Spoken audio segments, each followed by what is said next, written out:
Bonsoir à tous les amis, j'espère que vous allez bien, que vous êtes en forme. Ça y est, on va la voir notre finale entre le Maroc et le Sénégal. Sur le papier, je pense les deux plus beaux effectifs de cette compétition. Alors oui, le Nigeria a des joueurs d'un certain talent. Je pense qu'on a pu voir la performance du dénommé Calvin Bassey qui a mis tout le monde d'accord. Mais si on prend, je pense, titulaire et remplaçant, je pense que ce sont les deux effectifs les plus complets avec du beau monde à chaque ligne. Et du coup, ouais, peut-être que la hiérarchie, la logique des choses a été respectée, même si on va peut-être rester sur notre fin par rapport au match du Nigeria ce soir. J'étais un peu déçu de leur approche, du déchet technique, de certains joueurs qui sont passés à côté, qui ont fait une très belle Cannes et qui malheureusement n'ont pas su répéter cette intensité, ces efforts. Mais bon, si le Nigeria n'a pas été dans un grand soir, ça veut dire qu'aussi que le plan du Maroc a fonctionné, que le Maroc aurait dû, je pense, s'en sortir avant et ne pas passer par les tirs au but. Si on était dans un match de boxe, je pense que le Maroc aurait gagné au point. Mais ils ont dû attendre les tirs au but et pour tout vous dire, même sur la séance des pénaltys, j'étais plutôt confiant pour le Maroc. Je sais pas, je pense qu'ils sont animés par quelque chose pour aller au bout. Même si pour moi, vous le savez, mon favori que j'ai mis avant le début de la compétition, c'était Nigeria. Mais c'est vrai, enfin le Sénégal, pardon. Mais le Sénégal qui a quand même perdu Habib Diarra et Koulibaly. Alors Koulibaly blessé, peut-être qu'il pourrait même pas jouer dimanche, mais Koulibaly avec un carton jaune. Donc deux joueurs qui seront absents pour cette joute finale. Et au passage, évidemment, la règle du deuxième carton jaune, je l'ai tweeté parce que je trouve qu'elle est archi punitive. Autant trouver un espèce de juste milieu parce que là, du coup, en Coupe du Monde, on est passé à un truc où c'est après les quarts. Là, du coup, t'as l'enchaînement quart-demi, ça te prive d'une finale. Faudrait trouver un truc où tu vois, après la phase de groupe ou après justement l'écart, on remet à zéro parce que comme ça, le mec qui prend un carton jaune en demi, il a quand même la possibilité de jouer une finale. Là, je trouve que c'est trop punitif. C'est vraiment regrettable dans ce sens. Donc j'espère que ça va évoluer, ça va évoluer. En tout cas, vous êtes là pour m'accompagner. Alors oui, évidemment, on va parler de ces demi-finales de la CAN. On va revenir sur le contenu de ce Maroc-Nigeria et le Sénégal-Égypte. Je pense qu'on va aussi avoir un petit mot sur ce qui se passe à droite à gauche. Il y avait un certain match en Espagne ce soir du côté d'Albacete. Je ne sais pas si vous connaissez, si c'est un chouette coin à visiter. En tout cas, le Real Madrid s'est rendu là-bas et ils sont aussitôt repartis puisque le Real version Arbeloa s'est incliné pour la première du nouveau coach intérimaire plus, à voir un petit peu la situation, mais le Real qui n'en finit pas de s'enfoncer, et là pour le coup, même si t'as perdu la finale, tu te dis tu passes à autre chose, Xabi Alonso, là je pense que le scénario de ce soir, le contenu, alors oui, il y avait beaucoup d'absents dans la compo du Real, mais t'avais quand même du Güler, du Vinicius, du Aysen, du Mastantuono, donc t'avais du beau monde, et le Real s'est pris les pieds dans le tapis. Albacete, 17ème de Liga 2, et le dernier match d'Albacete, c'était contre la Real Sociedad. Alors ils avaient décroché un match nul 0-0. Bien, très très bien, franchement, bon résultat. Si c'était pas la Real Sociedad B, c'était pas la réserve, les U21 du club basque. Donc voilà, encore peut-être une saison où le Real passe à côté pour le Kicks notamment. On verra comment ça va se dérouler pour la suite en Liga et Ligue des Champions. Ouais, performance fâcheuse. Et puis je me disais aussi peut-être avoir un mot sur la Coupe de France parce que on s'est quitté dimanche. On a parlé de la CAN, du mercato. Il y a eu hors-jeu entre-temps. Mardi, donc hier, on a eu le tirage au sort de la Coupe de France. Et c'est vrai qu'il y a quelque chose qui a changé. Avec l'absence du Paris Saint-Germain, la compétition est ultra ouverte. Franchement, ça va être un beau kiff de voir ça, parce que c'est l'occasion de remporter un trophée. Dans l'ère QSI, on sait que ces trophées nationaux, ça peut un petit peu manquer, c'est pas simple à aller chercher. Donc tu as beaucoup d'équipes qui sont en manque de trophées. On peut penser à l'OL et l'OM qui n'ont rien remporté depuis le début des années 2010. Lens qui n'a jamais remporté la Coupe de France. Des équipes pour qui ça pourrait être un beau bonus. Rennes, Monaco, Toulouse, pourquoi pas Nice pour sauver leur saison. On sait jamais, avec un tirage au sort favorable, t'évites des gros. Par exemple, tu vois, l'OL, ils sont tombés contre Laval. L'OM, ils affrontent Rennes. Ça peut être deux destins croisés assez particulier. Donc je me disais aussi faire un point sur cette Coupe de France parce que c'est une compétition que j'apprécie énormément. Et ouais, t'as eu un coup de tonnerre avec le Paris FC qui a réussi son plan. Alors en championnat, ça avait échoué, ça avait été une défaite de 1. Mais là, pour le coup, ça a fonctionné. Donc victoire parisienne de la deuxième équipe et qui permet un petit peu à tout le monde d'y croire, d'espérer. Et puis je pense qu'ici, je sais pas si vous l'avez gagné, mais moi j'ai vécu un succès des Girondins en Coupe de France. C'était en 2013 contre Evian Tonon-Gaillard et c'était génial. Franchement, c'est trop kiffant. Après, Lyon a joué Lille. Oui, exactement, mais je me mettais dans la condition où tu sais, il y a eu le tirage au sort et l'OL a fait son gros résultat, mais maintenant qu'il n'y a plus le PSG, tu te dis, t'as un 8ème, t'as Laval. Après, tu vois, tu sais que maintenant, tu ne vas plus croiser la route du PSG. Donc je pense que ça peut débloquer quelque chose. Et du côté de l'OM, tu vois, tu dois quand même passer par Rennes, qui en plus a retrouvé des couleurs. Donc ça va être intéressant de voir. En tout cas, j'espère que vous allez bien. Merci de m'accompagner dans ce débrief nocturne. Il est plus de minuit. Je vous avoue que j'étais fatigué. J'étais fatigué, je le reconnais. Les 2 matchs ont peut-être un petit peu précipité mon envie de sommeil et j'étais assez ouais. En plus je suis parti courir, voilà, on a tourné une vidéo, c'est des journées qui sont intenses. Donc j'étais là, bon, je voulais faire ce live, mais est-ce que j'attends pas demain, tu vois, comme ça je reviens vite sur la CAN, on parle un peu de mercato et tout. Et puis je me suis dit, tu sais quoi, je sais qu'il y aura toujours des fous furieux comme vous pour m'accompagner au bout de la nuit. Ça faisait longtemps qu'on n'avait pas fait un live démarré comme ça à plus de minuit. Et voilà, j'ai retrouvé une énergie. Je pense que cette séance de tir au but, en fait, les tirs au but, quand t'es neutre, c'est un truc, il faut le reconnaître. Quand ton équipe est engagée, c'est la pire sensation au monde. Encore plus quand ton équipe, bah, la France, dans ce genre de rendez-vous, elle a souvent eu une histoire assez négative avec cet exercice. Donc souvent, c'était une angoisse.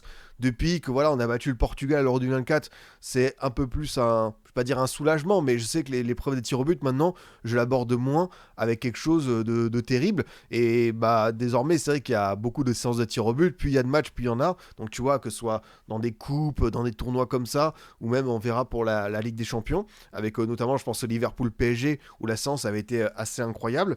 Et ouais, c'est fou à quel point quand tu regardes cette confrontation en tant que personne qui n'a aucune équipe engagée émotionnellement, bah c'est exactement comme tu le dis, mes 12 mai, c'est le popcorn, on est là pour la distraction. Et ouais, sincèrement, le Nigeria est à la fois passé à côté de son match et de cette séance de tir au but, donc pas mal de regrets pour eux. En tout cas, je salue ceux qui sont présents sur le chat. Merci évidemment à Anto qui a pris son abonnement. Merci beaucoup le roi. J'espère que vous allez bien. Une dédicace à Ewan Pingu, à Jonathan Cohen qui est pour la première fois présent dans le live, Beau Pseudo, mais Virtuo, Solide, La Toile. J'ai vu aussi Oslo qui avait un message pour Neil El Anaoui qui a été sans doute, je pense, le meilleur joueur marocain. Déjà en quart de finale contre le Cameroun, je l'avais trouvé rayonnant, ou dans son match dans le match contre Carlos Baleba, il avait très bien géré ça. Après, c'est vrai que Baleba, il y a souvent des prises à 2, voire à 3, que c'était, bah, tu sens l'individualité surveillée de près. Et El Anaoui, ce soir, il y avait d'autres clients. Alors, Ndidi était suspendu, mais tu avais Onyeka, Onyedika et surtout Iwobi. Et même dans sa zone, il y avait un certain Ademola Lookman qui était peut-être le joueur sensation de cette CAN. Et il s'en est très très bien sorti, franchement, encore une fois. Et je suis content pour lui parce que El Anaoui, à Dancy, j'avais pas trop regardé. Moi, je connais surtout sa version lensoise. Et moi, je trouvais que c'est un joueur, pendant 2 ans, il a vraiment connu ce truc de progression. Il a d'abord été remplaçant, puis très très vite, une fois qu'il a été titulaire, il a pas lâché le poste. Et l'an dernier, quand la saison du Racing était moyenne, enfin pas qui répondait pas aux attentes, ça a été un des meilleurs joueurs, si ce n'est le meilleur. Je crois d'ailleurs qu'il a été un des meilleurs buteurs du club. Et tu avais également...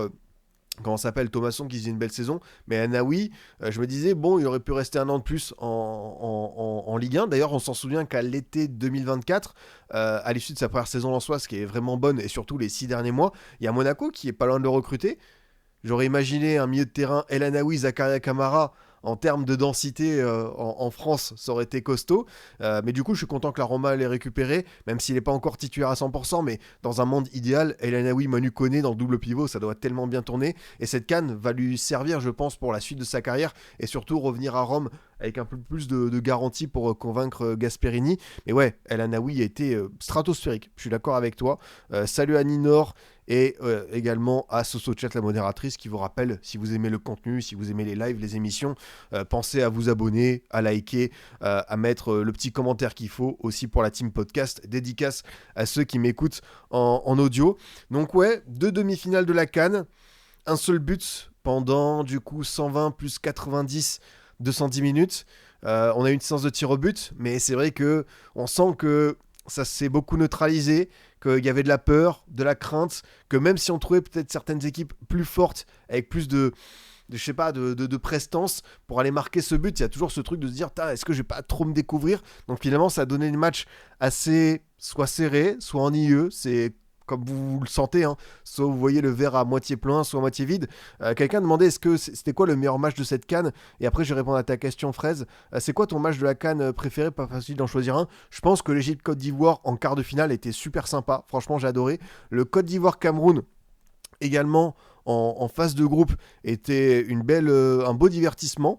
Et après, pour ce qu'il a représenté en termes de surdomination et de trucs waouh, le Nigeria-Algérie, en mode il n'y a qu'une seule équipe sur le terrain, c'est vrai qu'à ce stade de la compétition, j'avais rarement vu ça, mais je pense que l'Égypte-Côte d'Ivoire, c'est peut-être le match à retenir, peut-être qu'on aura une finale, voire une petite finale, parce que oui, à l'Euro, il n'y a pas de petite finale, à la Coupe du Monde, il y en a, et également à la CAN.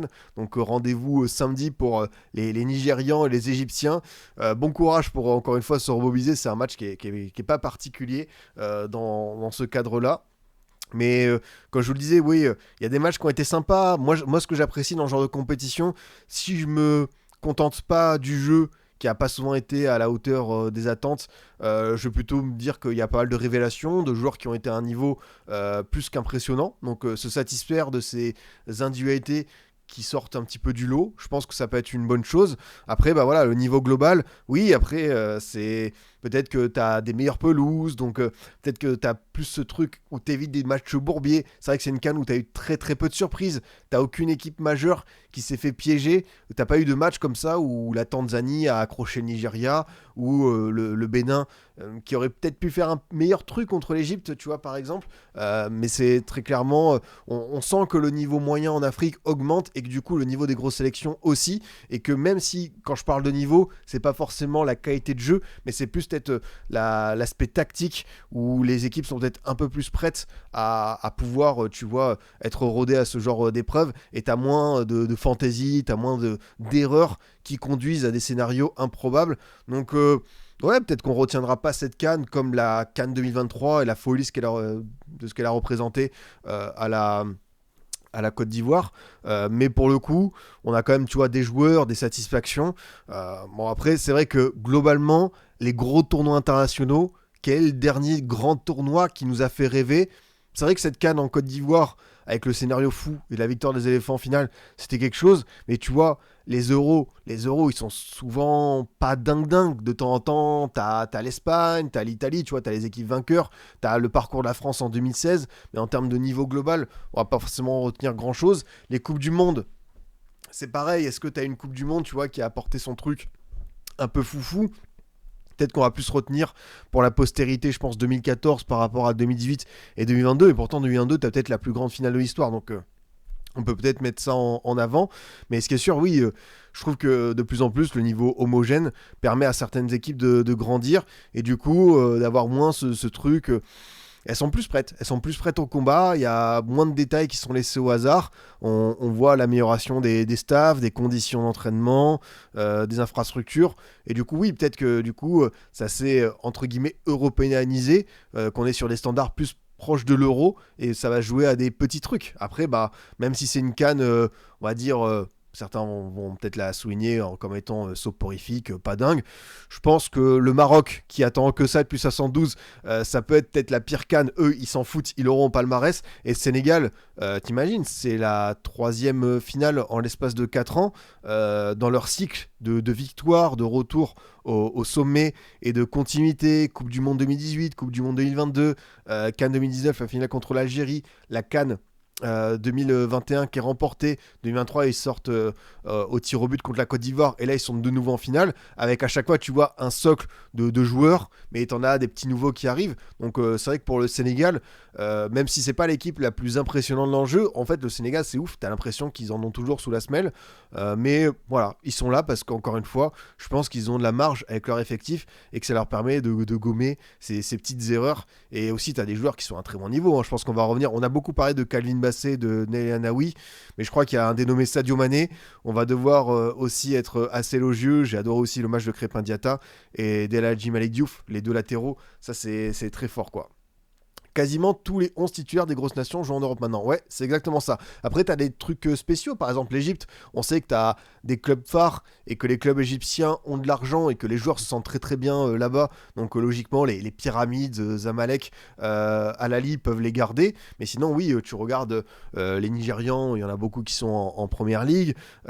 Sénégal, c'est un petit peu dispatché partout. Ligue 1, t'en as également en PL. D'autres qui vont pouvoir se retrouver en Italie. T'as également la Côte d'Ivoire où tu vas avoir des talents Bundes, à Manchester, comment ça s'appelle, à Sunderland. Enfin, tu vas en avoir un petit peu partout. Et même la RDC, tu vois. La RDC, petit à petit, ils commencent à avoir des talents un petit peu dans ces gros championnats européens. Donc ouais, pour se rapprocher de ce sommet, je pense qu'ils doivent passer par là, par convaincre des binationaux. Et pour le coup, il y a des équipes qui ont connu un très très bon développement. Ça, c'est clair. Et oui, comme tu le dis, Tala, Mamadou Sarr, le gamin, il est bon. Kalidou Koulibaly à son héritier. Ouais, l'entrée de Mamadou Sarr, beaucoup de respect sur ce gamin parce qu'à ce moment du match, tu remplaces ton capitaine blessé. C'était plutôt Abdoulaye Seck qui était le troisième homme de la défense centrale sénégalaise. Donc je pense qu'on a tous été un petit peu surpris par le choix de Pape Thiaw. Mais encore une fois, nous sommes de simples observateurs, analystes, bien dans notre chaise là. Par contre, quand il faut prendre des risques, ce sont les gars sur les bancs qui ont la jugeote, qui peuvent se dire tiens, est-ce que c'est pas le moment de lancer le gamin ? Bah bravo à Pape Thiaw parce que Mamadou Sarr lui a très bien rendu. Il a fait un match XXL en plus contre un adversaire où on sait que l'Égypte, ils vont pouvoir amener à tout moment, ils peuvent percer ton coffre-fort. À tout moment, ils peuvent faire prendre de vis. C'est un jeune joueur. C'est un moment un petit peu déjà tournant dans sa jeune carrière. Et Mamadou Sarr l'a très très bien géré. Ça, je suis d'accord avec toi, quoi. On va commencer, je pense petit à petit à parler des matchs qui viennent de se dérouler avec forcément ce Maroc-Nigeria. Victoire du Maroc. Le Nigeria a tiré 2 fois et n'a cadré qu'une seule fois en 120 minutes. J'avoue que j'avais pas regardé les stats avant là de vous retrouver. Je savais que le Maroc avait eu les meilleures situations, avait dominé, avec notamment, tu vois, la tentative enroulée de Brahim Diaz. T'imagines si Brahim Diaz, il marquait là au bout de la 8e minute. Et déjà que sa canne, c'est un truc de superstar. Là, je pense qu'il pouvait d'ores et déjà avoir sa statue devant le stade de Rabat.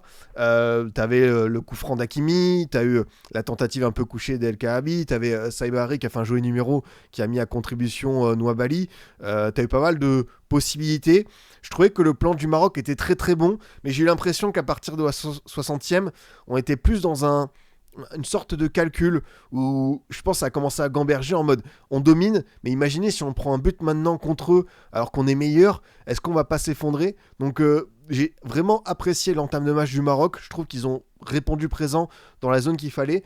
Pour moi, l'enjeu essentiel, c'était de bloquer la relation entre Iwobi et Lookman qui a été dévastatrice pour l'Algérie et c'est parmi les meilleurs duos de cette Coupe d'Afrique des Nations et je trouve que ça a très très bien marché, occuper l'axe, la densité nigériane qui était présente là-dessus sur les précédents matchs et pour le coup la seule fois où Iwobi est parvenu à s'extirper un petit peu de ce marquage, de ce pressing. Il a servi Lookman pour finalement la seule tentative cadrée qui arrivait vers la 20e minute et Lookman qui avait répondu à Brahim Diaz et sinon les deux n'ont pas existé, n'ont pas été à leur meilleur niveau par rapport à ce qu'on a pu connaître. Donc coup de chapeau à ce plan de Regragui. Après je pense qu'il ne faut pas être évidemment devin pour se dire que si tu veux avoir un Nigeria moins dangereux, il faut bloquer cette relation et occuper l'axe. Tu vois, le gros travail de Saïdari, El Hanous, El Anaoui en sentinelle, Brahim Diaz qui faisait des retours, El Kaabi le premier à presser. Donc d'un point de vue tactique, j'ai trouvé que vraiment le Maroc a fait un match parfait pour annihiler cette équipe nigériane qui nous avait tous impressionnés au tour précédent parce que Nigeria était dangereux dans la profondeur, était dangereux sur attaque placée, sur les centres, tu vois la qualité de pied d'un Osaï Samuel ou même de Bruno, voire de Lookman pour solliciter Osimhen et Adams, ça avait fait des dégâts et du coup ça a bien fonctionné. Après je trouve que Ndidi a manqué. Moi, ce qui me dérange le plus dans le match du Nigeria, au-delà de la gestion un petit peu douteuse des tirs au but, parce que finalement, le Nigeria aurait pu réaliser le coup parfait. Ils sont passés à côté de leur demi-finale dans le contenu, mais ils auraient pu, s'en sortir par la petite porte. Et là, pour le coup, c'est plus qu'une petite porte, c'est aller en finale d'une Coupe d'Afrique des Nations. Et malheureusement, tu vois, le choix des cadres, Osimhen qui sort à 117e, mais apparemment était tête blessée, à voir. Je sais pas si on aura l'information de la part d'Eric Schell, mais Lookman et Wobby qui ne tirent pas, et c'est du coup, t'as 3 remplaçants et t'as Bruno, le latéral gauche qui tire. Ça m'a un petit peu interpellé. Je trouve que c'est dommage que les cadres n'aient pas pris leurs responsabilités. Et par exemple, Lookman, qui devait être le 5e tireur, à ce qu'on a pu lire ou entendre, on sait que la place du 5e tireur, quand ton équipe elle ne démarre pas les tirs au but, c'est toujours un peu piégeux. Peut-être que c'est douloureux parce que tu as envie d'être la superstar et d'être l'homme qu'on va photographier à la fin du match, à la fin de la séance des tirs au but. Mais pour moi, peut-être que c'est la star qui doit envoyer un message et tirer en premier, tu vois. Messi en 2022, Mbappé l'a fait aussi. Et d'ailleurs, Mbappé a appris de ça parce que souvenez-vous, 1 an et demi avant, lors de l'Euro 2021, Mbappé... attends, non, non, Mbappé avait tiré contre la Suisse, mais c'était qui d'autre? Il y a un joueur à qui c'était arrivé, je crois que c'est peut-être Salah où ça lui est arrivé, ou Mané, mais tu sais, un joueur qui très clairement devait tirer en dernier, il n'a pas pu le faire, et du coup il dit bon, maintenant j'arrête les bêtises, je tire en premier, et pour le coup, désolé pour l'erreur Mbappé, parce que Mbappé avait raté contre la Suisse, et depuis je trouve qu'il s'est quand même bien amélioré sur les pénaltys, mais ouais... dommage, est-ce que c'est un manque de courage? Est-ce que c'était les consignes d'Eric Schell qui avait travaillé un peu plus avec ses remplaçants les tirs au but? À voir. Salah n'a pas tiré face au Sénégal, je crois. Exactement, c'est Salah en 5e qui n'a pas tiré lors de la CAN 2021. Bien vu, c'est le joueur que je cherchais parce que du coup le Sénégal l'avait emporté au tir au but et Salah avait trop attendu malheureusement. Donc ça a été un échec pour lui qui rêve tant de remporter cette CAN. Est-ce qu'il y aura une dernière tentative dans 2 ans? Peut-être, hein, le last dance de Mo Salah, on lui souhaite parce que vu sa carrière, c'est vrai qu'il mériterait lui également sa Coupe d'Afrique des Nations. Mais je trouvais que le plan de Regragui, quand même, il était logique et il fallait pouvoir résister physiquement à ces Nigérians. Et quand je parle de dimension physique, les gars, le match de Calvin Bassé. On va s'arrêter. Est-ce que c'est juste 2 minutes, 5 minutes sur lui? Mais physiquement, athlétiquement, dans le leadership, c'est monstrueux. Franchement, le match qu'il a fait, c'est une des meilleures perfs de défenseur central dans un contexte international. Bluffant. Il a été dans tous les bons coups. Il a rattrapé les petites erreurs, les étourderies, voire les grosses bêtises de ses partenaires. En 1 contre 1, c'était impassable. Et même sur l'action, il prend carton jaune. Au départ, c'est Brahim Diaz qui lui tire le maillot. Donc l'avantage aurait pu être laissé à celui qui subit la première faute. Lui, voilà, il le repousse avec la main dans le visage. Donc il se fait rattraper par la patrouille. Et j'ai trouvé son match d'autant plus bluffant qu'à partir de la 33e minute, dans une finale de CAN, demi-finale de CAN, pardon, en sachant qu'il avait loupé derrière le match, le dernier match, la finale, il a quand même joué avec cette épée de Damoclès où il aurait pu prendre un 2e jaune et du coup pénaliser encore plus son équipe. Et je trouve que à partir du moment où il y a eu ce 1er jaune, il s'est tellement sublimé, il a été dans tous les bons coups, il a vraiment parfaitement lu les trajectoires, les déplacements des différents attaquants marocains. Et ouais, j'avoue que ce Calvin Bassé, on verra, parce qu'évidemment, anomalie qu'il soit à Fulham, il est incroyable là-bas en plus. Moi, j'avoue que c'est un joueur, on a parlé la dernière fois, à l'Ajax, je trouvais que c'était un bon coup d'aller le chercher au Glasgow Rangers où il s'était révélé. À l'Ajax, ça a été un petit peu en demi-teinte, c'était par rapport à l'attente et le statut du club qui peut servir de tremplin. J'en attendais plus, par contre, j'étais sûr que c'était un joueur qui avait le niveau pour aller en première ligue. À Fulham, c'est vrai que peut-être qu'il crève pas autant l'écran qu'avec le Nigeria. Je trouve que c'est quand même un joueur intéressant, fiable. Après, là, tu sais, il a 26 ans. Très clairement, je suis Liverpool, j'ai pas pu faire Marguerite. Il y a Van Dijk qui est en fin de... Voilà, qui commence à avoir 35 ans. T'as Konaté, à voir s'il va prolonger. Mais Calvin Bassé, pour renforcer ta défense, moi je trouve que ce serait vraiment le coup à aller chercher. Parce que même si c'est un joueur qui évolue en première ligue, je ne sais pas combien Fulham va demander. Mais peut-être que par rapport à d'autres défenseurs centraux qui sont plus jeunes et qui pourraient être représenter des sommes assez folles, Calvin Bassé, je pense que ça peut être un bon compromis. Bah, tu vois, rumeur récente, Calvin Bassé veut leur marchand 28 millions d'euros. Et c'est Galatasaray qu'on envoie. Alors, bravo les Turcs pour attirer beaucoup de beau monde. Mais Calvin Bassé, pour moi, ça doit être dans une équipe top 5, top 6 Première Ligue. Facilement, vu sa CAN. Après, évidemment, on sait que le contexte CAN et le contexte PL, c'est pas tout à fait la même chose. Mais ce gars-là, ouais, je demande à voir. Du coup, formé à Leicester, tu vois, je savais pas qu'il était passé par les Foxes. Contrat jusqu'en 2027 avec option d'1 an. Donc avoir la formule idéale, mais pour notre ami Calvin Bassey, 1m85, c'est très clairement comment on pourrait dire ça, c'est une carte de visite là ce qu'il vient de laisser. C'est en mode les gars, je suis prêt pour le grand saut. Franchement, il m'a impressionné. J'ai trouvé qu'il était impassable. Il a rassuré tout le monde. Il a porté l'équipe avec lui. Et c'est dommage parce que si tu avais peut-être une autre superstar du Nigeria, Iwobi, Lookman ou Osimhen qui était à son niveau, notamment sur le front de l'attaque, je pense que si tu avais un mec dans une surface et un autre de l'autre côté du terrain, peut-être que ça aurait pu faire la différence parce que, ouais, franchement, il m'a bluffé. J'ai adoré son match de bout en bout, ça a été archi complet. Vraiment, les 120 minutes, elles sont saisissantes, quoi. Je l'avais découvert sur la finale d'Europa contre Francfort avec les Rangers. Wow. Ouais, c'est vrai qu'il avait fait cette campagne d'Europa où il avait fait quand même 14 matchs, tu vois, avec les Rangers. Et du coup, il était allé au bout de cette compétition. C'est ça, il s'était imposé contre Braga. Ouais, tu vois, à part le match contre Brøndby et le Well où il était sur le banc, sinon il a joué tous les matchs. Et c'est vraiment devenu un indispensable. Et c'est un joueur qui est capable d'enchaîner bien, qui a l'air d'être assez fiable physiquement. En plus, j'ai l'impression que ça se pète pas trop.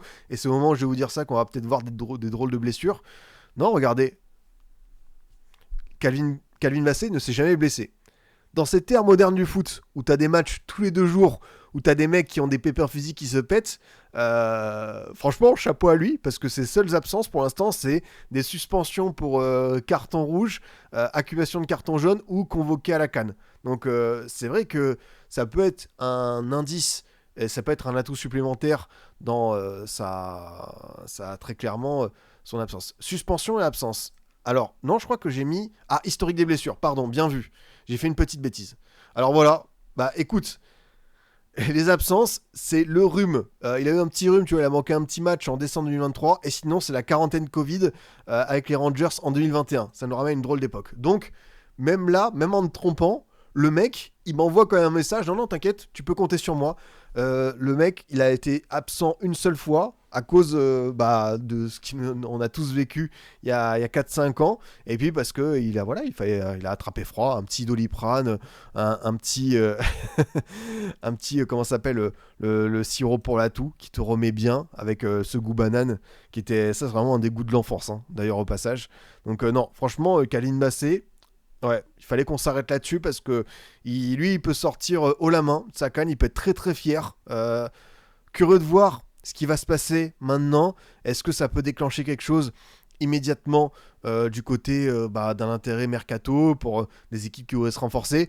Non, Arsenal, vous avez déjà beaucoup trop de bons défenseurs centraux, mais en même temps, quand tu vois ce genre de joueurs, peut-être que même les Gunners, ils vont avoir la tentation. Mais c'est vrai que d'un point de vue peut-être le plus idéal, ouais, je vous avoue que Calvin Bassey à Liverpool, je pense que ça pourrait avoir du sens.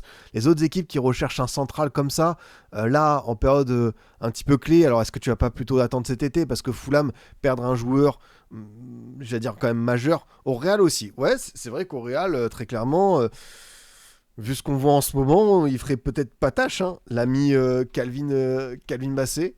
Hop, les bons vieux Cottagers. Ouais, 9ème de première ligne, hein, Fulham. 9ème, 31 points. Fulham n'est qu'à 4 points la Ligue des Champions. Alors, encore une fois, hein, chaque fois que je parle de cette première ligue, il y a un big ventre mou parce que Liverpool 4ème, Bournemouth 15ème, t'as que 9 points d'écart. Donc dans les deux sens, ça peut aller extrêmement vite. On sent que rien n'est acté. Mais pour le coup, Fulham, tu vois, pour retrouver la Coupe d'Europe, ça fait longtemps qu'ils n'y ont pas été. Ça pourrait être ce genre de choses, quoi. Bah, Manchester United par exemple, si tu parles de ce coup, j'y ai pensé aussi, à voir un petit peu qu'est-ce qu'ils vont décider sur leurs centraux.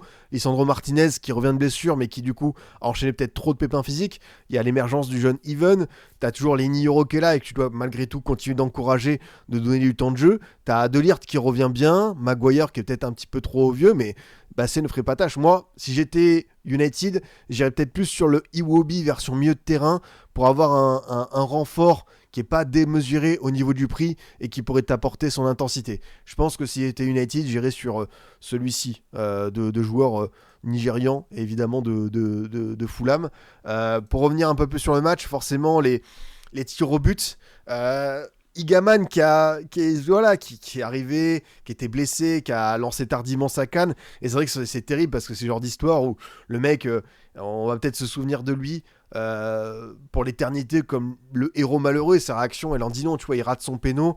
En plus, Noah Bali va bien la chercher, même si je trouve que le penalty était un peu trop écrasé. Igaman, tu vois, il s'effondre directement. C'est ce truc un petit peu de la pression populaire et de tout le Maroc qui est avec eux, et du coup t'as pas envie de les décevoir, et ouais, tu te rends compte que les mecs, je pense que en termes d'exigence, c'est la compétition pendant un mois pour évacuer d'un point de vue mental, c'est pas simple du tout. Et derrière, bah, ça se rattrape bien. Le dénommé Samuel Chukwueze, qui a fait, est-ce qu'on peut dire que c'est un des pires pénaltys qu'on ait pu voir, parce que franchement, la dégaine, nonchalance, plus course d'élan, petit pas au ralenti et la frappe molle. Non, non, c'est pas possible. Quand tu rentres à ce moment du match, 120e minute, que tu dois être déterminé, tu dois être un animal de sang-froid, tu dois avoir qu'une seule envie, c'est de pulvériser la cage. Et malheureusement, notre ami Chukwueze n'est pas arrivé avec cet état d'esprit-là. Donc, ouais, c'est vrai que on verra pour Chukwueze comment il va se remobiliser après ça. Mais ouais, le penalty était vraiment fâcheux. Et encore une fois, ouais, c'est vrai que les tireurs nigérians, j'insiste, hein, mais je les trouve assez douteux parce que t'as le remplaçant Polo Nwachu, t'as Chukwueze, autre remplaçant, t'as Fisayo Delebachiru, remplaçant, et t'as Bruno Meachi, latéral gauche. Ouais, Lookman Iwobi aurait dû y aller, voire Bassé, qui était transcendé par son match. Tu vois, t'envoies les trois cadres d'entrée en mode les trois cadres, ils assument, ils ratent, ok, mais au moins, tu vois, ils y vont pour emmener tout le monde avec eux. Là, malheureusement, la gestion des tirs au but, c'est ce qui a pêché pour le Nigeria. Et dans l'autre sens, Bruno Onyemachi qui a raté avec ce tir bizarre où t'as Bono qui fait un espèce de pas de côté gauche, mais qui est presque allé trop loin. Mais finalement, Onyemachi tombe dans la feinte et Bounou, qui a une grosse envergure, parvient à arrêter ce ballon. Et pareil, Bounou, dédicace à lui parce que sa carrière, elle est, voilà, c'est peut-être pas le gardien le plus fort de sa génération, celui avec le plus de trophées, mais Bounou, GG, parce que je trouve que il a vraiment eu une carrière avec des moments historiques. Les Europa League avec Séville, il est sur les photos de famille. La demi-finale du Maroc, qui est une première pour un pays africain en Coupe du Monde, il est aussi sur les photos de famille. Là, si ça va au bout, il aura encore eu son importance. J'ai aussi souvenir de cette séance, de ce match contre Manchester City lors de la dernière Coupe du Monde des clubs. Bounou sur penalty, ouais, non mais en fait c'est un gardien de rendez-vous. C'est peut-être pas un gardien entre guillemets de championnat sur la durée, sur la longueur. Il y en a peut-être qui sont plus forts, qui vont vers plus d'arrêts, les Courtois, les Donnarumma, version récente, les Alisson, tout ça. Mais Bounou, quand je vous dis, c'est peut-être pas le gardien le plus fort de cette génération, mais il peut être cité parmi les plus marquants, parce qu'encore une fois, il est présent dans ces moments qui comptent, et sur penalty, il a su aller en chercher. Alors, est-ce que exactement sur penalty, il a quoi comme statistique? Alors bon, lui évidemment, il n'en a pas tiré des penalties. Penalty manqué contre lui, total 9, et il en a encaissé 45. Donc le ratio, c'est pas le meilleur, mais voilà, il y a aussi les tirs au but. On sait qu'il a quand même été décisif à plusieurs reprises, parce que là, du coup, ils mettent pas les tirs au but. On peut penser avec ceux de la dernière Coupe du Monde au Qatar, où il a été quand même très très bon, notamment face à l'Espagne, et aussi le quart contre le Portugal. Mais ouais, tu vois, une carrière où finalement, bon bah, il commence avec la réserve de l'Atlético, il se fait la main à Saragosse, il découvre la Liga avec Gérone.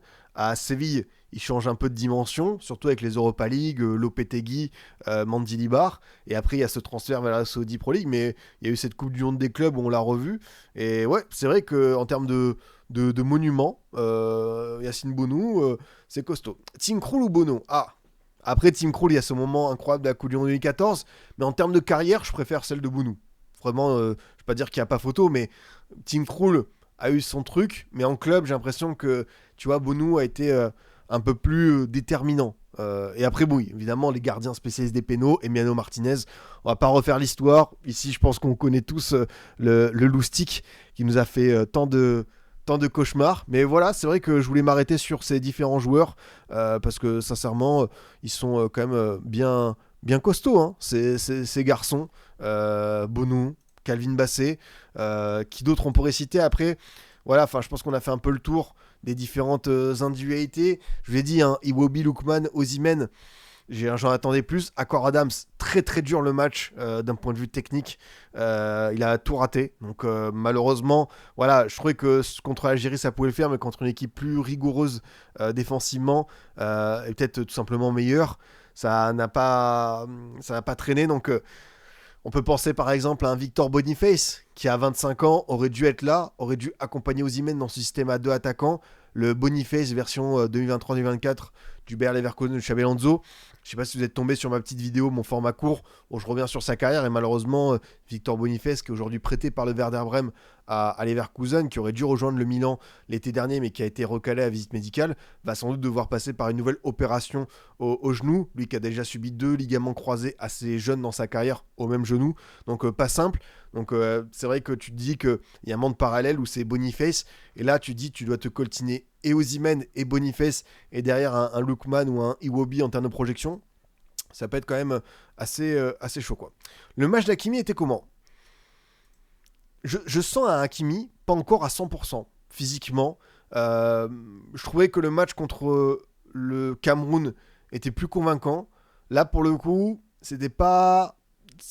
Il fait encore des choses, je lui ai dit, c'est Hakimi, mais comme, dans un autre sens, c'est Hakimi, t'en attends toujours plus. Il a peut-être pas le même rôle entre le Maroc et le Paris Saint-Germain version Luis Enrique, où il est quasiment ailier droit et il peut même rentrer intérieur. Des fois, c'est comme Nuno Mendes, on va voir que c'est l'avant-centre. Hakimi peut aussi se retrouver dans des positions avantageuses. Je pense que son utilisation avec le Maroc est plus prudente. C'est l'approche de Walid Regragui. Mais voilà, je pense qu'il peut encore faire largement mieux. Mais pour le coup, on sent aussi que je sais pas, est-ce que finalement son importance, elle est pas aussi juste liée à sa présence ? Se dire que t'es accompagné d'un Hakimi dans le 11 de départ, ça va pas te donner de la force pour les autres joueurs. T'as le ballon d'or africain avec toi, t'as un des tout meilleurs joueurs de la planète, t'as le meilleur latéral droit qui est dans ton équipe. Peut-être que même si c'est pas le Hakimi dans sa meilleure version qu'on a pu le voir au PSG, juste qu'il soit là, qu'il soit revenu sur le terrain, je pense que c'est un bonus considérable dans l'état d'esprit et aussi un relais supplémentaire sur le terrain pour Walid Regragui, quoi. Ensuite, il se marcherait pas dessus Osimhen Boniface. Moi, j'imagine franchement beaucoup de mouvements. Peut-être un qui a plus joué dans le pivot, comme Osimhen Boniface qui adorait faire des courses un petit peu à droite à gauche.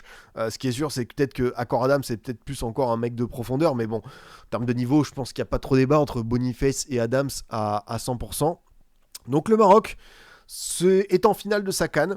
On attendait beaucoup. C'est peut-être pas le parcours qui va impressionner tout le monde, même si je trouve qu'encore une fois, il monte en puissance petit à petit, parce que le Cameroun, il domine largement, il n'y a pas photo. Le Nigeria, ils ont quand même été bien plus dominateurs et convaincants que leur adversaire. Maintenant, il reste une dernière marche. Et c'est celle qu'on attend tous, 20h, dimanche, dans ce même stade. Face à eux, il y aura le Sénégal. Il y aura le Sénégal de Sadio Mané, superstar. C'était lui qui devait mettre ce but pour emmener les siens vers cette troisième finale en l'espace de 4 éditions. C'est quand même un signe de réussite, de régularité au plus haut niveau.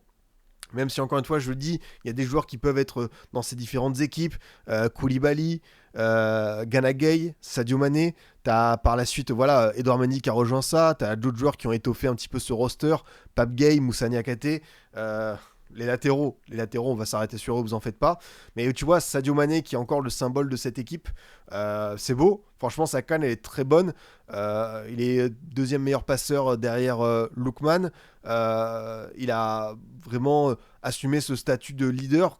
D'autres, c'est peut-être plus difficile parce que c'est la fin, c'est le crépuscule de leur carrière et ça fait toujours mal. On peut penser à Riyad Mahrez, mais pour le coup, Mané, il a su être présent, ou même Salah en face, dans le camp adverse.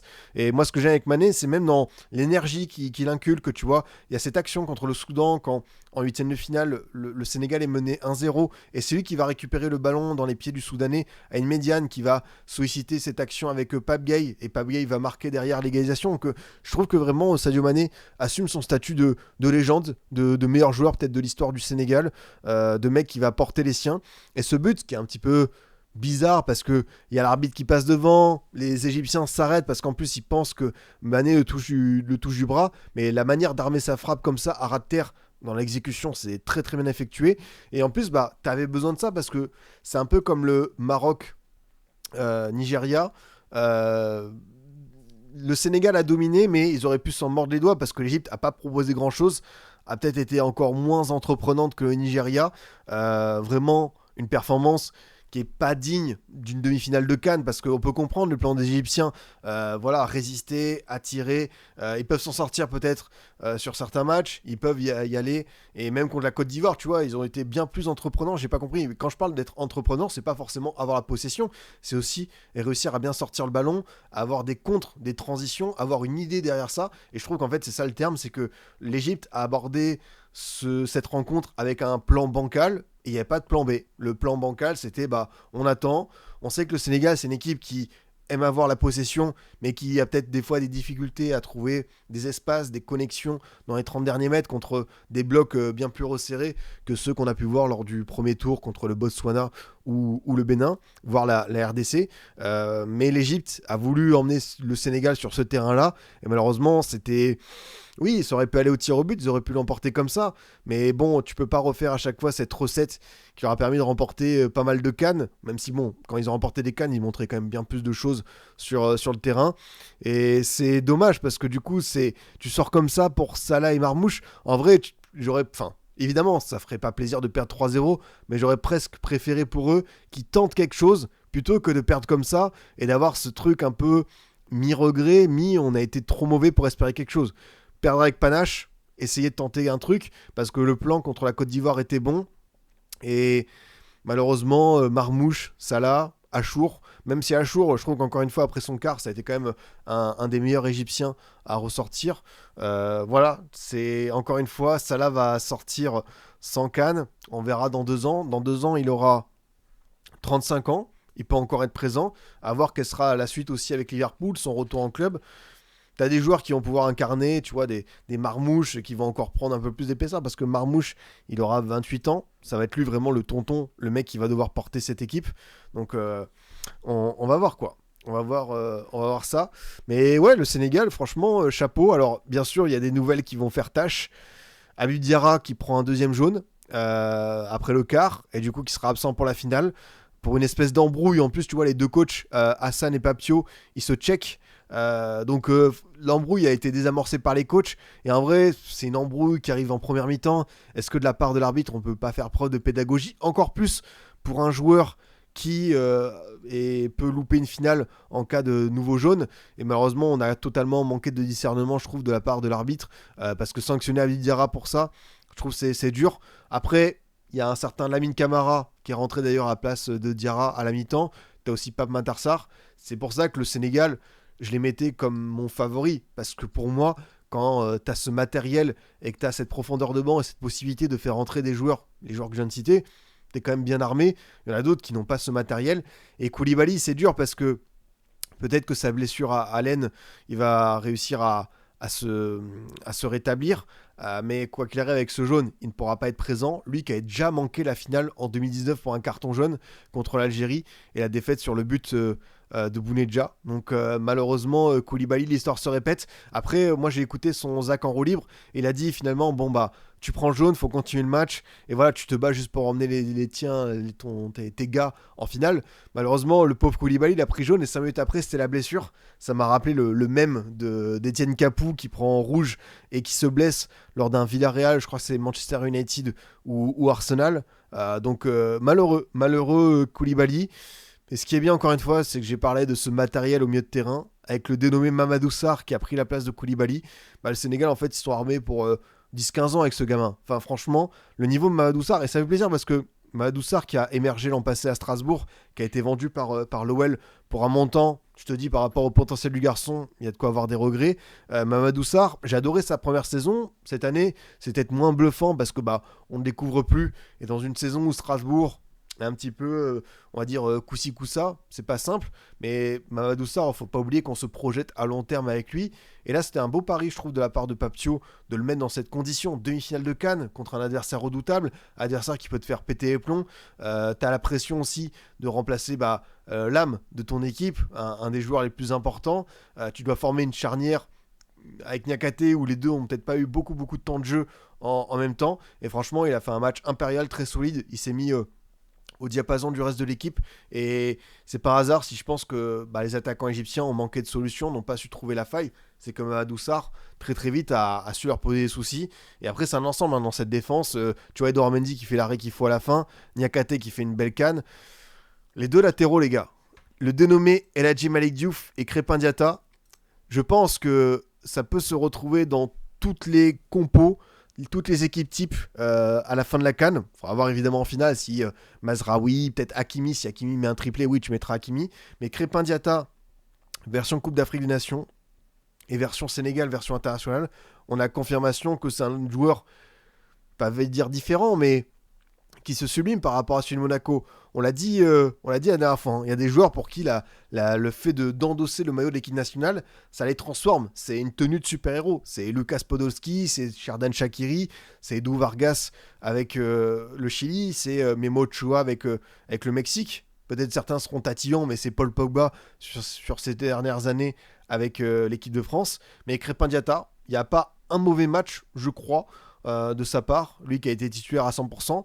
El Hadji Malick Diouf, de son côté, a pris le rôle, la place de Ismail Jacobs, et il va pas la lâcher parce qu'il est en train de montrer tout ce bon potentiel, lui qui a été un peu révélé lors de ce fameux match amical contre l'Angleterre en juin dernier, quand le Sénégal avait tapé la formation anglaise. El Hadji Malick Diouf, qui a été révélé du côté du Slavia Prague, qui a été transféré à West Ham cet été. Vous savez que les Hammers ne traversent pas une belle saison, hein. Ils sont relégables et ça pourrait être une équipe qui va descendre. West Ham qui a 14 points, qui a 7 points de retard sur Nottingham, c'est pas encore fait. Avec du mercato, on va voir. Mais si El Hadji Malick Diouf descend avec West Ham, ça peut être un très beau coup à récupérer pour certains. Très curieux de voir quelle pourrait être la suite pour ce garçon, même si West Ham a mis un petit chèque de 20 millions.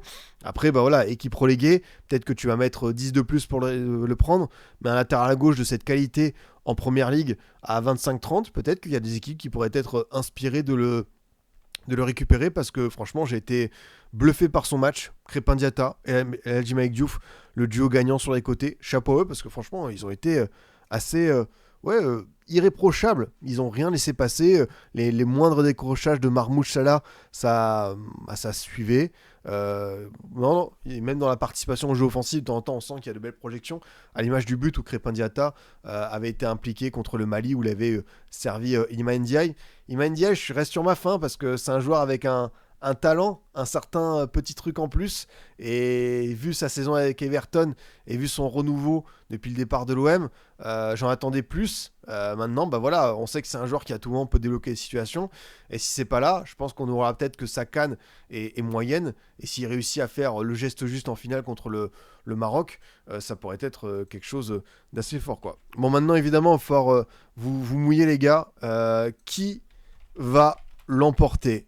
C'est le genre de finale, mine de rien, qui peut encore se jouer au tir au but, hein. Parce que vu le niveau de pression, vu le niveau de crainte, parce que les deux équipes, ça se connaît bien, hein. Franchement, il y a pas mal de francophones, il y a des joueurs qui évoluent ensemble dans certains clubs, ça se croise beaucoup, tu vois, il y a énormément de joueurs qui ont un vécu, on va dire, Ligue 1, tu vois, parce que Mendy, Diatta, Niakate, Diarra, les deux gays, Iliman Ndiaye, voire Sadio Mané version Metz, et côté Maroc, si je prends que les titulaires, t'as Hakimi, Aguerd, El Anaoui.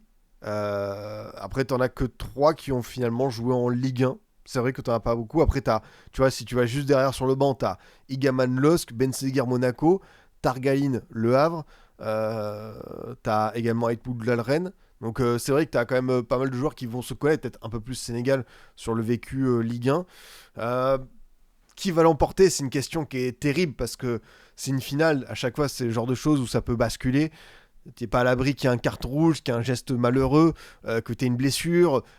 À quel point les absences de Koulibaly et Abid Diarra vont peser pour le Sénégal. Après, on a pu voir que Mamadou Sarr et Lamine Camara étaient prêts pour ce genre de défi. Moi, vous connaissez l'équipe que j'ai mis sur hors-jeu et que je pensais aller au bout dans cette CAN. C'est le Sénégal, même si le Maroc, je les trouve de plus en plus impressionnants, monter en puissance et avec très peu de défauts. Enfin, marquer un but au Maroc, c'est une épreuve dans cette compétition. Le Maroc, il n'a pas pris de but depuis le penalty de Sissoko.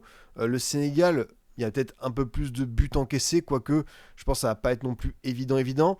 T'as un but contre la RDC et un but contre le Soudan. Tu vois, t'as que deux buts. Donc, quand tu vois un seul but encaissé et deux buts dans l'autre sens, on peut deviner que ça va pas être une finale spectaculaire. Mais voilà, encore une fois, je me répète, mais c'est les conditions qu'on va peut-être mettre de côté. Le fait que ce soit pas une CAN spectaculaire, qu'on va pas avoir beaucoup de buts dans un parcours d'équipe nationale, de joueurs et aussi de sélectionneurs, ça peut tellement changer de choses de remporter cette compétition. Le Maroc qui attend ça depuis un moment, qui a souvent échoué de manière des fois désastreuse dans cette compétition et qui a réussi ce truc incroyable en 2022 au Qatar. Côté Sénégal, t'as peut-être moins à perdre dans le sens où tu l'as remporté plus récemment, mais après, bon, faudrait éviter aussi cette réputation, tu vois, de perdre pas mal de finales. Donc on verra comment ça va pouvoir changer. Mais ouais, ça va être très intéressant de voir comment ces deux équipes vont aborder ça. J'aimerais qu'on voit un peu plus de fantaisie, mais je vous le dis, je pense qu'on peut s'attendre un peu au même truc que ce qu'on a vu sur le Nigeria-Maroc, avec je pense le Sénégal qui va proposer plus de choses.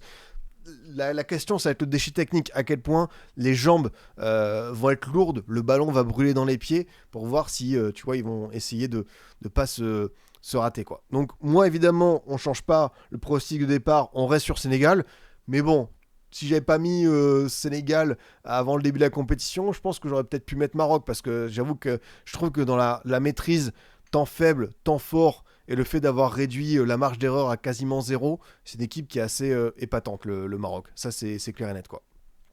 Donc ouais, petite page CAN qui méritait d'être évoquée. Qu'est-ce qu'on a d'autre dans la besace pour de l'info ? Je crois qu'il s'est passé un truc du côté de Albacete. Albacete qui s'est imposé du côté de la Copa del Rey, qui a fait tomber le Real, qui enchaîne une deuxième défaite de suite. C'est la première. Voilà, Albacete qui est un petit peu dans cette région Castille-La-Manche, pour ceux qui voudraient savoir un petit peu de la géographie. Le Real qui chute dans un match, même si oui, on va dire que t'avais Lunin au cage, Jiménez, Asensio, Heusen, Fran Garcia, Güler, Sestero, Valverde au milieu de terrain, Vinicius, Gonzalo Garcia, Mastantuono. Vinicius qui a perdu, je crois, plus de 20 ballons. Après, bon, c'est un joueur offensif qui percute beaucoup, mais le match a été apparemment raté de sa part. J'ai pas vu, évidemment, parce qu'il y avait le Nigeria-Maroc, mais c'est vrai que, tu sais, il y a des alertes buts qui peuvent pop en mode tiens, qu'est-ce qui se passe du côté de la Albacete qui mène 2-1 contre le Real à 5 minutes de la fin.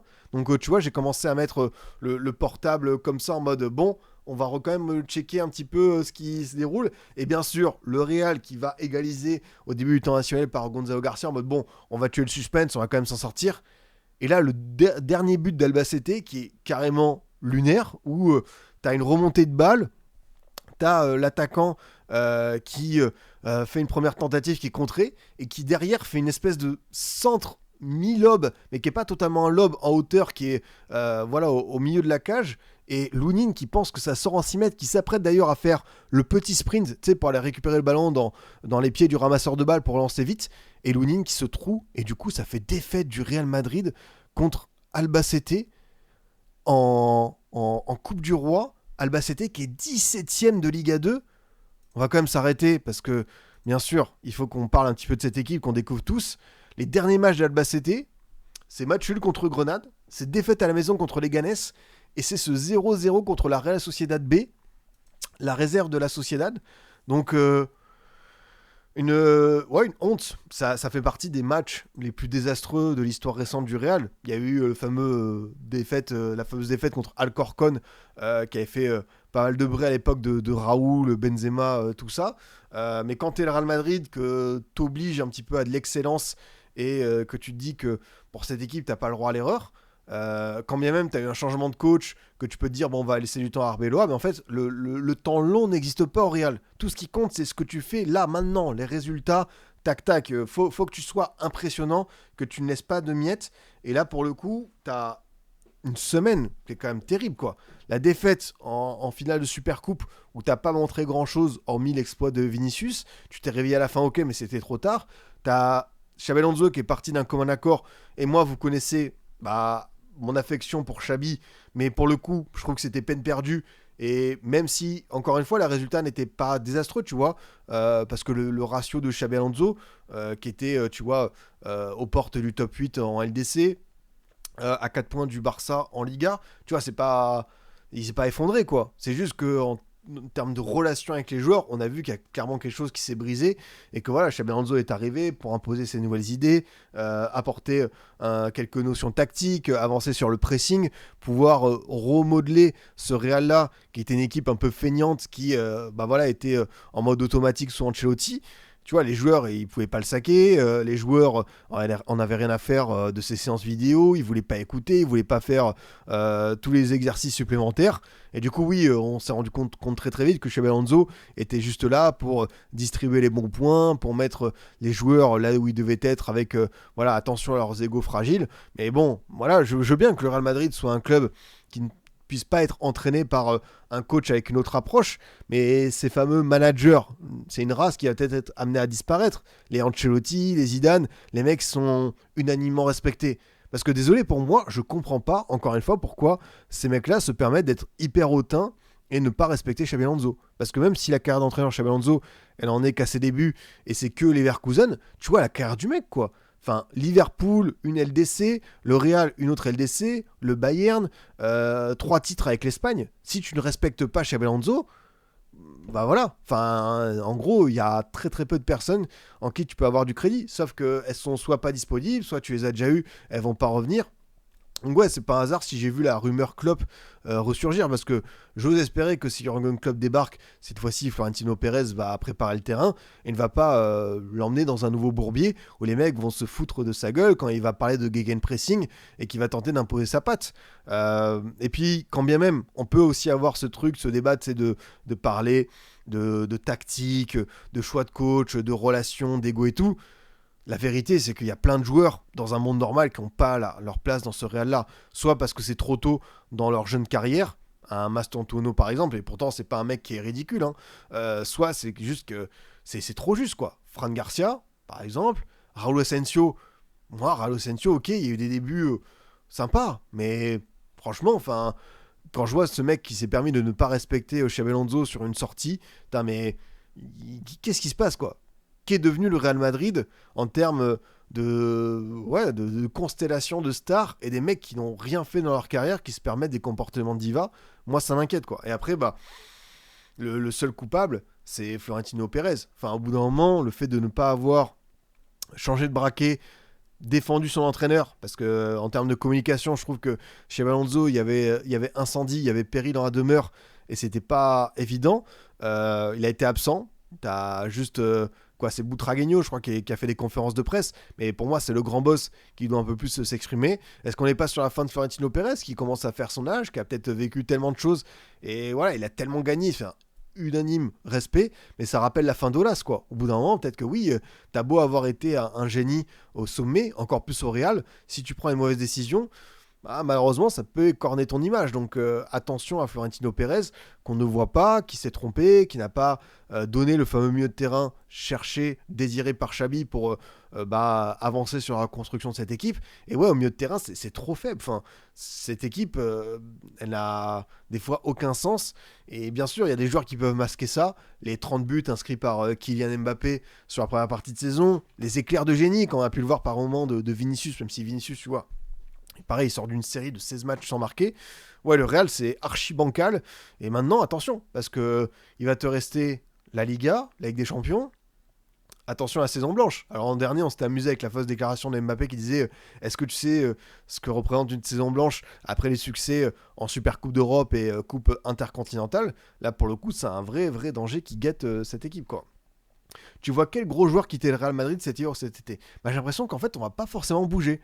Je crois que Florentino Pérez croit ardemment dans cet effectif, dans cette équipe, dans ce nouveau coach.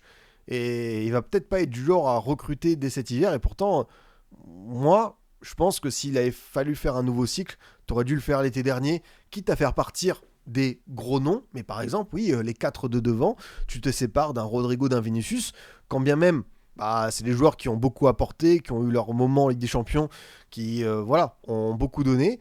Bah, si tu considères que Mbappé est le numéro 1 de ton projet, bah oui, il n'y a pas la place pour tout le monde. Et comme ça, tu te sépares de voilà, Rodrigo, je prends lui. Hein. Et du coup, tu peux aller sur un milieu de terrain, avec les 80 millions d'euros récupérés sur Rodrigo, tu peux aller sur un milieu de terrain plus. Je sais pas, après je donne des idées comme ça, un Tonali par exemple, un Zubimendi, que Xabi Alonso voulait et qui a fait l'Arsenal. Quand je vois Zubimendi avec les Gunners, à chaque fois, je me dis, tiens, j'ai l'impression que c'est quand même un mec, Xabi Alonso, qui connaît le football. Hein. Après, ouais, quand je vous dis le tri dans ses effectifs, c'est aussi des mecs comme David Alaba. Pareil, respect énorme pour la carte de David Alaba, mais à chaque fois que je vais sur cette page, c'est mon film d'horreur préféré, quoi. David Alaba, salaire. Le salaire donné à David Alaba est de quasiment 2 millions par mois, 22,56 millions d'euros sur l'année. David Alaba est le 16e plus gros salaire au monde. Est-ce que il mérite ça par rapport à son rendement et son temps de jeu?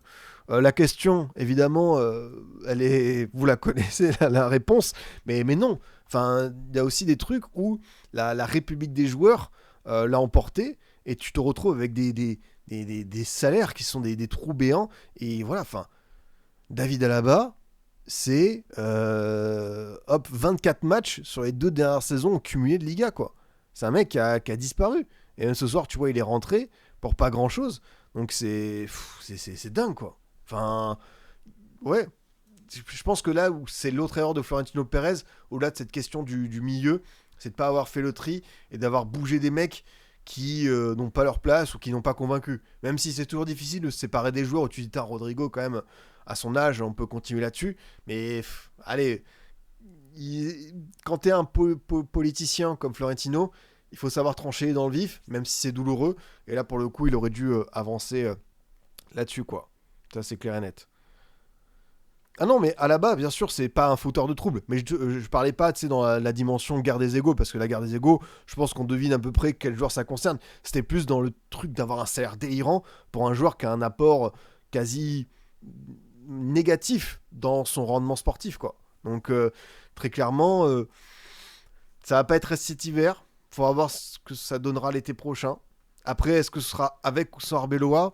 Arbeloa, tu vois, qui va monter au front. Alors, comme d'hab, tu vois des trucs, des déclarations Arbeloa qui recadrent Carvaral, et pourtant, ils ont été coéquipiers. Et même Arbeloa a été le numéro 2 de Carvaral. Tu vois des trucs genre Arbeloa qui demande à Vinicius de plus courir.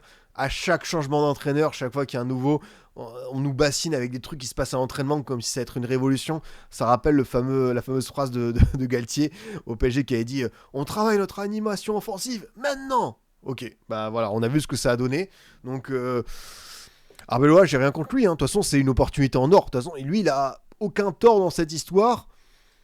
Oui, bien sûr, il va se faire taper peut-être sur les doigts parce qu'il sort contre Albacete, mais il a rien à perdre. S'il retourne la situation et que son Real, tu vois, il va loin avec des champions, s'il est au coude à coude pour le titre, derrière c'est bingo, c'est l'option pour son contrat qui est levée.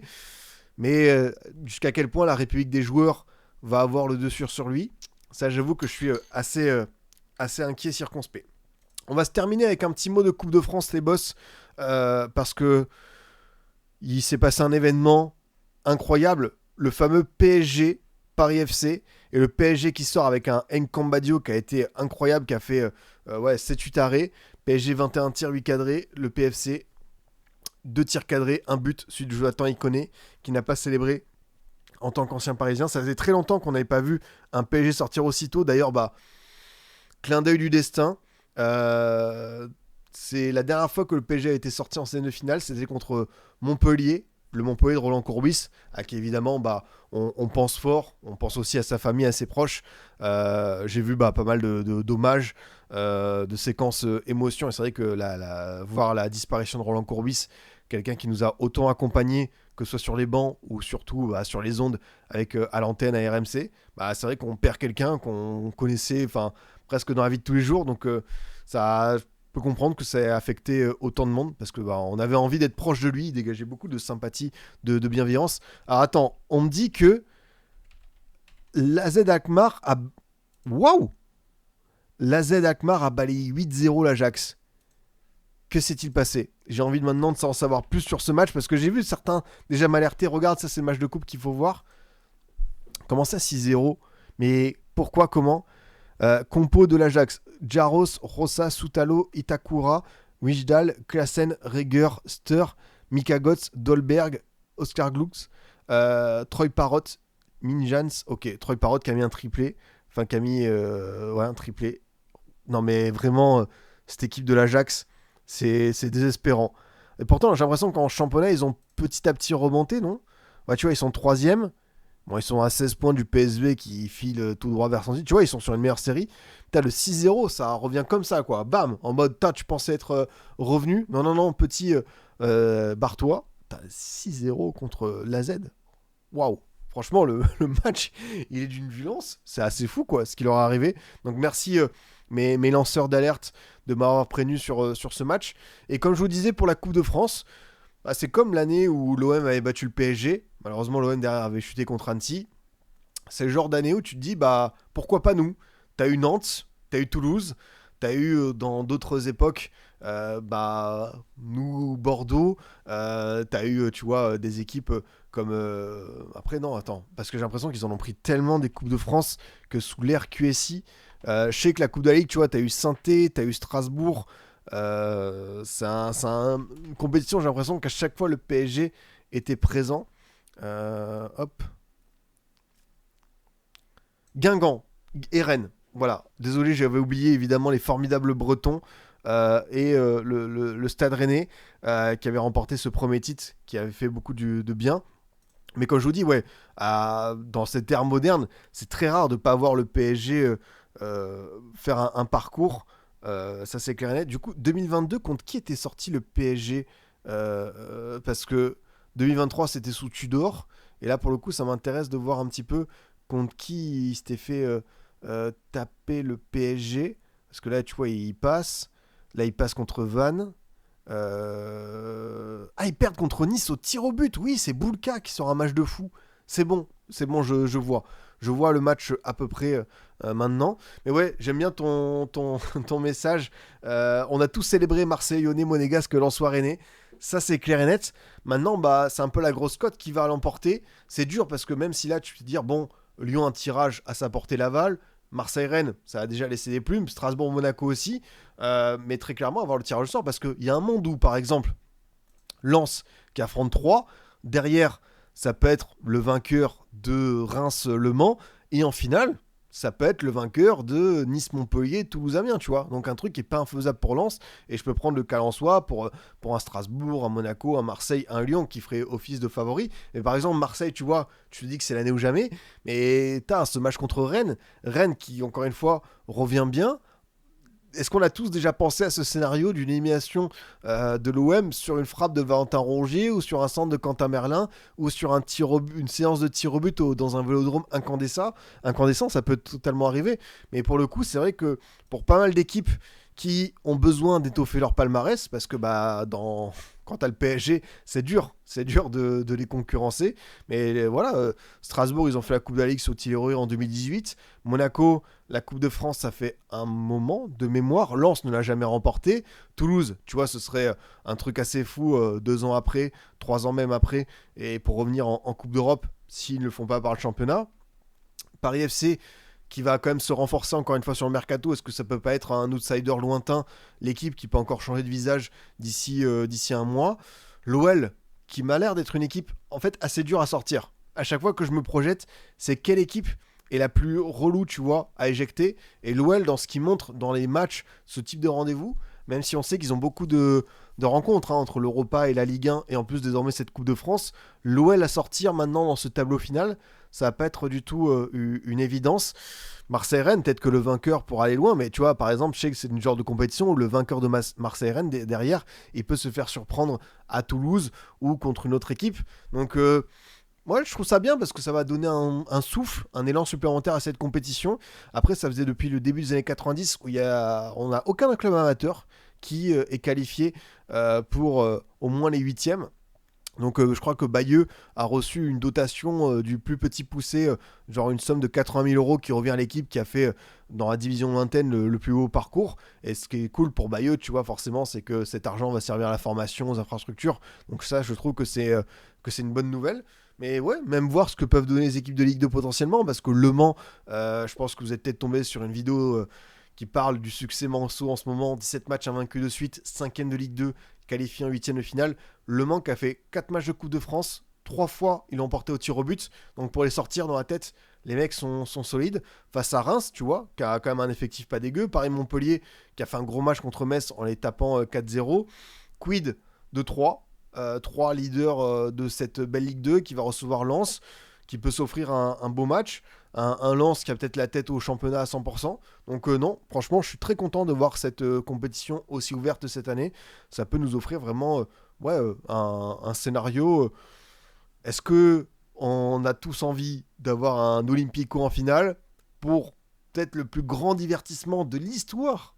Je parle même pas d'histoire moderne ou récente, de l'histoire du football français. Un Olympico au Stade de France avec la possibilité pour enfin une de ces deux équipes de remporter un trophée depuis 15 ans. Moi, je veux pas de l'OL en finale. Moi, désolé, mais je pense à l'entertainment. Je suis un producteur. Je suis quelqu'un qui cherche à chaque fois des moyens de me divertir et je signe tous les jours pour un Olympico. Après, ce qui se passera lors de ce match et les conséquences, ça, je n'assumerai pas. Mais j'avoue que oui, évidemment, quand on pense au Olympico en finale, on pense à Brandao, la légende de la Coupe de la Ligue, de feu Coupe de la Ligue. Ça, c'est clair et net. Merci à vous tous les amis de m'avoir suivi dans ce débrief nocturne des demi-finales de la CAN. Un petit mot sur le Real par rapport à tout ce qui s'est passé dans ces derniers jours et bien sûr sur la Coupe de France. Nous on se retrouve je pense dimanche, vraisemblable. Oula, il était dur à dire celui-ci. On se retrouve normalement dimanche pour le débrief Ligue 1 et aussi la finale de la CAN puisque la finale aura lieu dimanche 20h Maroc-Sénégal et juste après tu auras le Lyon-Brest. Donc on parlera de tout ça en même temps. Peut-être qu'il y aura un débrief, un récap mercato entre temps, à voir si je trouverai le temps. Normalement il y a aussi une petite vidéo qui va arriver vendredi sur la chaîne YouTube. Donc en attendant, prenez soin de vous les boss. Merci de m'avoir suivi. Encore une fois, si vous a plu, n'hésitez pas à mettre le like, le commentaire qu'il faut sur YouTube, également en podcast. Et moi je vous dis à très vite. Salut à tous.